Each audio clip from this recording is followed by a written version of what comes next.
narrate our own lives through this restless process of imagining alternatives and possibilities, and one of the roles of education is to awaken and develop these powers of creativity. Instead, what we have is a culture of standardization. Now, it doesn't have to be that way. It really doesn't. Finland regularly comes out top in maths, science, and reading. Now, we only know that's what they do well at because that's all that's being tested currently. That's one of the problems of the tests. They don't look for other things that matter just as much. The thing about work in Finland is this.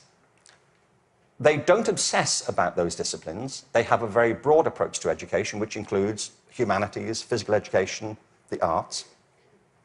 Second, there is no standardized testing in Finland.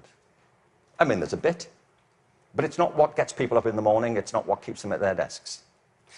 And the third thing is, I was at a meeting recently with some people from Finland, actual Finnish people, and so somebody from the American system was saying to the people in Finland, what do you do about the dropout rate in Finland? And they all looked a bit bemused and said, well, we don't have one. Why would you drop out? If people are in trouble, we get them quite quickly and help them and we support them. But what all the high-performing systems in the world do is currently what is not evident, sadly, across the systems in America. I mean, as a whole. One is this. They individualize teaching and learning.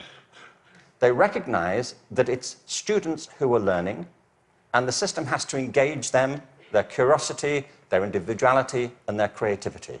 That's how you get them to learn. The second is that they attribute a very high status to the teaching profession. They recognize that you can't improve education if you don't pick great people to teach and if you don't keep giving them constant support and professional development. Investing in professional development is not a cost, it's an investment. And every other country that's succeeding well knows that, whether it's Australia, Canada, South Korea, Singapore, Hong Kong, or Shanghai. They know that to be the case. And the third is they devolve responsibility to the school level for getting the job done. You see, there's a big difference here between going into a mode of command and control in education.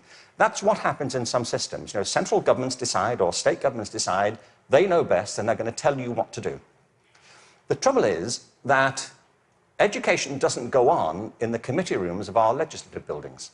It happens in classrooms and schools. And the people who do it are the teachers and the students. And if you remove their discretion, it stops working. You have to put it back to the people.